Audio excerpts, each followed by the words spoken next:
Bom, quem está colecionando histórias em quadrinhos tem como, assim, uma das queridinhas dentre as coleções, as sagas, não é? Nós temos aí o lançamento de saga do Superman, do Batman, do Flash, vai começar da Mulher Maravilha, só que a última saga anunciada pela Panini tem uma questão que para mim é um problema. É um problema que realmente uma questão de se pensar de como poderia ser resolvido. Tá, eu estou me referindo à saga do Wolverine, que foi anunciada para ser lançada em maio próximo aí, né? E o primeiro volume já está na pré-venda, tá aqui na descrição o link para você adquirir este trabalho. Aliás, o que está aqui na descrição também é o link do nosso canal de Telegram, Semana do Consumidor bombando, e você não pode perder nenhuma das promoções, até porque elas vão até dia 18, tá? Então, para não perder a chance de comprar os seus quadrinhos com os melhores preços, entre no nosso canal de Telegram. Todo rastreio de promoções é lançado lá para você aproveitar. Deixa as notificações ligadas para você não perder a chance de comprar seu quadrinho, tá? Bom, então, o que acontece é que a saga do Wolverine, ela vai ser lançada de uma maneira que é, por um lado, coerente, e por outro lado, eu discordo dessa coerência, porque eu acho que ela não é uma coerência estabelecida de uma forma rígida. Vou explicar para você o que acontece. Dentro das sagas, né, a gente tem visto as coleções saindo em ordem cronológica e aparentemente segue o padrão de sempre escolher uma fase específica de um personagem, certo? Então, não. E aí é que está o meu problema. Eu vou desenrolar um pouco melhor. Vem comigo que você vai entender que confusão é essa que eu estou armando aqui, tá?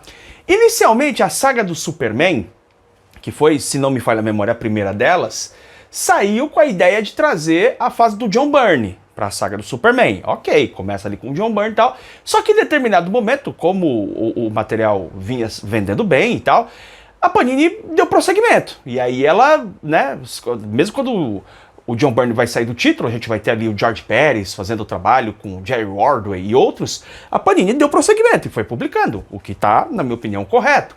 A saga do Batman é ainda mais complexo nesse aspecto, porque o Batman pelo menos nessa fase aí dos anos 80, você tinha muito mais trocas de equipes criativas do que acontecia com o Superman, por exemplo.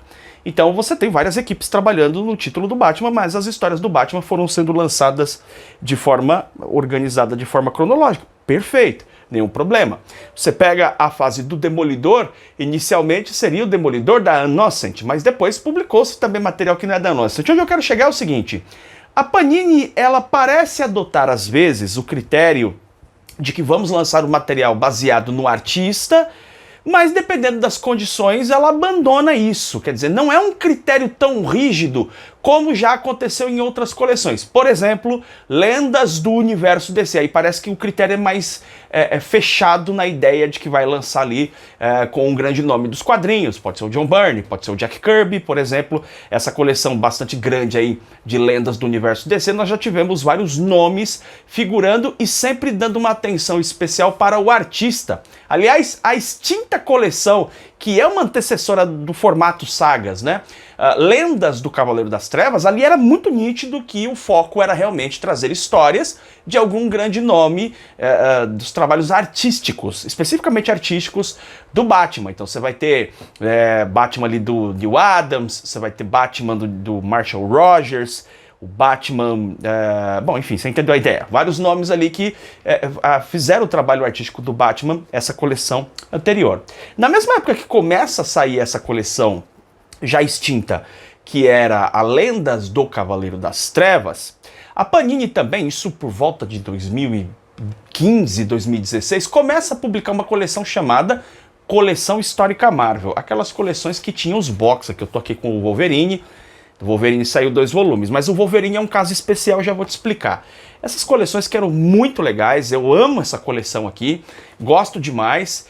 E essa coleção, ela inicialmente foi trazendo histórias picadas, de várias fases diferentes, ali de um mesmo período, mas não necessariamente da mesma fase. Nós tivemos lançamento de histórias do Homem-Aranha, Quarteto Fantástico, Paladinos Marvel, tivemos lançamento ali de histórias dos X-Men, né, Vingadores, nesse formato, histórias picadinhas. É engraçado que esse conceito hoje não faria o menor sentido, né? De lá pra cá, né, nos últimos aí 8 anos, 8 anos mais ou menos, o mercado de quadrinhos no Brasil ele evoluiu a ponto de que aquele formato de publicação que a Panini publicava lá, no começo da coleção histórica Marvel, não faria o menor sentido hoje. Pegar uma coletânea de histórias picadas não faria o menor sentido. Mas a Panini foi publicando daquele jeito, porque no Brasil, naquela época, já estava estabelecido o padrão de você pegar coletâneas de histórias, uma espécie de antologias, algo do jeito. Não dá pra dizer que é uma antologia, mas enfim, era uma coletânea de histórias ali. E não existia na época, por incrível que pareça, o hábito de se publicar materiais em ordem cronológica. Aliás, naquela época, eu me lembro que a figura principal ali, mais conhecida dentro da Panini, né, era o Levi Trindade. O Levi Trindade, ele era ele era o cara ali, o editor principal da DC, dentro da Panini, mas ele acabava funcionando como um host. Tinha muita gente que achava que o Levi era um gerente, que ele determinava tudo na Panini. Não, o Levi foi um editor da parte da DC especificamente, mas ele tinha essa capacidade de comunicação que acabava assumindo também essa situação aí, para o bem e para o mal, por caso dele.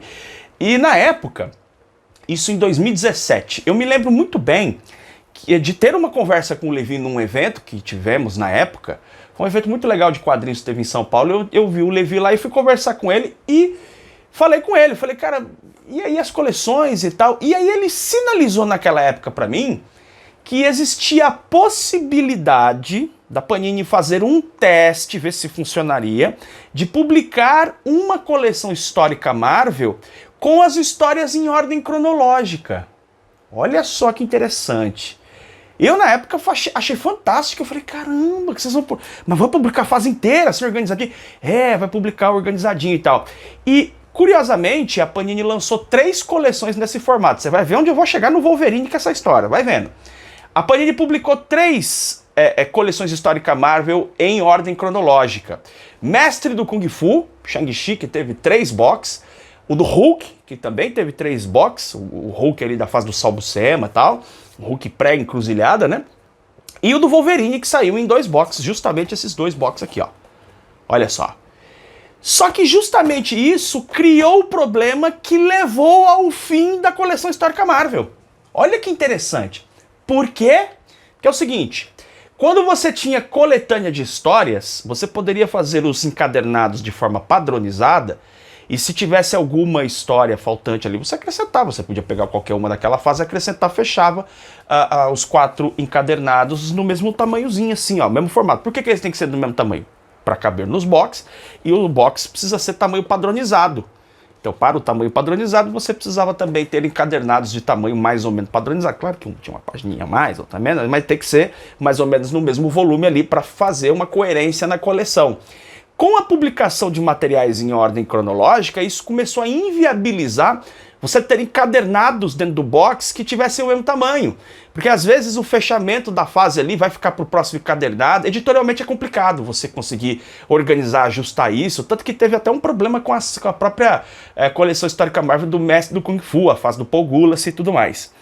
Então a coleção histórica Marvel foi encerrada. Eu fiquei muito, muito triste na época, que eu amava comprar essas caixinhas aqui. Mas cancelou e logo depois a gente começou a ver essa onda que vem aí dos últimos 3 anos de ônibus, né? E depois as sagas. Muito bem. Daí o que acontece? A Panini anuncia agora a saga do Wolverine. Ok, a saga do Wolverine, beleza. E anunciou a saga do Larry Hama e do Mark Silvestre, que fizeram um trabalho muito legal. Só que aí tem um problema, na minha opinião, porque o Wolverine, ele é um personagem que inicialmente aparece nas histórias do Hulk, depois vai ter participação nos X-Men, e ali nos anos 80 a Marvel decide fazer uma revista própria do Carcaju. Em 88 começa a ser publicado a revista específica do Wolverine. Quando a Panini publicou dentro desses 2 boxes aqui, a saga aí a coleção histórica Marvel do Wolverine, o que ela fez? Ela publicou as edições desde a primeira história da revista principal do Wolverine. Então, você pega aqui esse encadernado aqui, ele tem a primeira história. Aliás, não só a primeira história. Ele contém aqui em 164 páginas, ele tem a Marvel Comics Presents de 1 a 10, e depois você tem Wolverine de 1 a 3. Então você tem aqui 2 revistas, mas você vai ter o começo da fase da revista do Wolverine propriamente dito, e isso vai seguindo no decorrer dos outros volumes, volume 2, 3 tal, você tem as sequências ali das histórias do Wolverine como elas foram publicadas na revista dele. Isso me parece o formato mais acertado. Só que a Panini, por alguma razão que eu particularmente não entendi direito, optou no lançamento da saga em focar a fase do Larry Hama e do Marc Silvestre, que para quem tem a coleção histórica Marvel do Wolverine, começa a partir do 6º volume. Então, para mim fica um questionamento, porque aqui você tem a belíssima arte do Marc Silvestre, é uma fase bem legal, tá? E todo esse material do Wolverine aqui, ele é bem legal. Ele começa, no comecinho ali da revista do personagem, você tem algumas situações ali que são meio retcons, algumas situações que depois foram meio que ignoradas. Por exemplo, aparece uma situação lá em que o Wolverine vai contar uma história de algo que aconteceu no passado e ele não tem as garras. Na época se discutia que as garras era produto do Projeto Arma X e não da mutação, como é estabelecido na cronologia do personagem hoje em dia. Então tem alguns pontos assim, mas as histórias elas já estavam no ritmo muito legal. A partir de determinado momento, se não me engano aqui a partir da 4ª edição, ela começa a ganhar uma dose de violência maior, ela vai ficando cada vez mais violenta, as histórias e tal. E desde ali do começo você já tinha histórias do Wolverine em Madripoor, a conhecidíssima fase do Wolverine Caolho. Mas acontece que como a Panini vai publicar a partir das edições 31 a 36, esse cadernado 6º aqui da coleção histórica Marvel do Wolverine, ela tem do 31 ao 37. Então, a primeira edição da saga do Wolverine vai ter uma edição a menos que essa aqui, né? Então, você perde ali muita coisa do que aconteceu anteriormente da saga ali do Caolho. Então, eu não entendi bem qual foi a proposta aí da Panini. Achei que a Panini poderia ter publicado desde o começo, como publicou, republicado, como fez quando lançou a coleção histórica Marvel, né? Porque esse material já faz algum tempo que saiu, e certamente a galera gostaria de ler desde a primeira edição. Por que pular tantas edições? Porque você teria material, inclusive, pronto para essas primeiras edições da saga do Wolverine. Por que pular? Eu não entendi muito bem, porque a gente quer lançar a fase do Larry Hama e do Marc Silvestre, mas a gente sabe já que esse conceito ele acaba não se sustentando com outras sagas. Então, se você está falando de um personagem como Superman, realmente o personagem foi criado lá em 1938, você tem revistas desde a década de... Não faz o menor sentido você lançar sagas desde lá, não é? Pegar mesmo um personagem como Demolidor e tal, aí tem que sair em outro formato, edição definitiva. Mas o Wolverine não, cara. O Wolverine é um personagem que a revista dele começa a sair ali nos anos 80, quer dizer, se recua algumas edições nesse formato saga, né? Você teria aí, 5 edições, as 5 primeiras, 6 primeiras edições, elas poderiam ser do começo da revista do Wolverine. E depois você continua a partir desse ponto. Então, eu não entendi bem esse conceito da Panini, o que a Panini decidiu editorialmente com isso. E segunda coisa, que é entender o seguinte, o que a Panini vai avançar com isso? Ela vai dar prosseguimento, ela vai publicar o restante do material, porque a gente foi aqui, né, até a edição número 8 aqui, que corresponde à revista do Wolverine 54. Aqui nós temos da 45 a 50 e depois a 54. Quer dizer, será que a Panini vai publicar os encadernados dentro da saga do Wolverine que ultrapassem o volume 54? Daí o infeliz que tem a coleção histórica Marvel começa a queimar os neurônios, aquela coisa que só colecionador mesmo para passar por esse tipo de situação, de falar, não, beleza, mas se ela vai passar, então eu coleciono a saga do primeiro, para não ficar com a coleção furada, mas se eu coleciono do primeiro, eu tô repetindo histórias aqui, não é? E aí? Como é que faz? Eu vou ter que esperar ali lançar 4 edições, 5 edições no máximo ali, dessa nova saga do Wolverine, para então, a partir do volume 6, se é que vai ter volume 6, a gente começar a ter as publicações que não saíram dentro da coleção histórica Marvel. Olha o problema. Olha o problema. Quer dizer, quem tem a coleção histórica Marvel do Wolverine, se quiser colecionar a saga, vai ter que decidir sobre esse aspecto. Eu compro as 5 primeiras só para não furar a coleção, né? Eu acho que sempre acontece de quem coleciona, conforme a gente vai tendo um aumento ali da coleção, alguma coisa repetida você vai ter. É impossível você não ter edições repetidas. Porque, às vezes, até uma história que saiu no encadernadinho tá dentro de uma outra saga. E alguma coisa repetida tem na coleção, não tem jeito. Mas isso aí que você trata aí de 5 volumes, Eu vou comprar 5 volumes a mais só para não ter furo na coleção e vou manter isso repetido, porque eu não vou desfazer dos meus boxes aqui da coleção histórica Marvel do Wolverine. Olha a situação. Então eu fiquei um pouco... Eu não entendi direito por que a Panini não republicou desde o primeiro. Pega o começo da história ali, porque é legal, tem coisas bacanas. As histórias são legais, cara. Fase clássica do Wolverine ali, atua de Madripoor e tal. E tem vários momentos muito legais. Eu gosto, por exemplo, daquela fase que o Wolverine vai lidar ali com aquele robozinho, com aquela menininha que é um robozinho, que é o CD. Tem gente que não gosta muito dessa fase. Eu acho legal, eu gosto dessas histórias aqui do Wolverine do começo da revista do personagem. E acho que a Panini poderia ter publicado de uma forma diferente. Vai ter gente que não gosta quando eu falo isso, mas eu não acho que tudo que é ordem cronológica precisa ser publicado no formato ônibus, mas nesse caso eu acho que deveria. Nesse caso, para evitar até esse problema, a Panini poderia ter publicado esse material no formato ônibus. Né? Vai publicando tudo do Wolverine aí no formato ônibus ao longo dos anos, e a gente já teria um formato definitivo. Agora, você acha que a Panini em algum momento não vai publicar esse formato ônibus? Vai.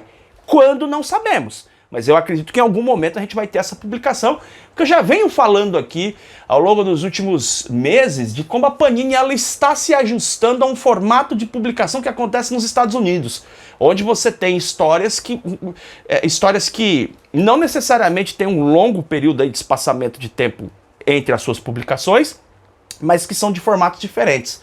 Então você vai ter ali uma publicação formato saga, uma publicação formato ônibus. E aí a gente, quem compra que vai se lascando, né? Porque você compra no formato e depois, a tal situação. Mas eu não consegui chegar numa conclusão de por que a Panini tomou essa decisão, por que a Panini fez desse jeito. Eu nunca acho que a pessoa faz isso porque pensa assim, não, eu vou desgraçar com a vida do leitor, sabe? Ou eu quero fazer uma coisa totalmente relaxada e zoada aqui. Eu não acredito nisso porque o interesse da editora é vender. Então, algum conceito, alguma ideia existe por trás desta escolha de publicação, mas eu quero dizer aqui que eu discordo. Eu discordo desse formato de publicação da Panini, entendo que vai publicar a saga do Wolverine, poderia tranquilamente publicar desde o primeiro número lá da revista do Wolverine, seria uma coleção sensacional com as revistas do Wolverine, todas no formato saga, ótimo, ou então que publicasse no formato ônibus. Não entendi essa decisão e não concordo com a decisão da Panini, mesmo não tendo entendido, eu não concordo, de começar a publicar a saga do Wolverine a partir do número 31, tá? É isso, o link, tá, de qualquer forma eu recomendo que você leia essa fase e tal, se você não leu, é um material muito legal, tá? É realmente muito legal, ainda que eu preferisse que a Panini publicasse ali desde o começo. O link para você adquirir o primeiro volume da saga do Wolverine na pré-venda tá aqui na descrição, tá? E que mais? E a gente se vê em breve em mais um programa do canal BBHQ. Deixa os seus comentários. Beijo enorme no seu coração. Tchau, tchau.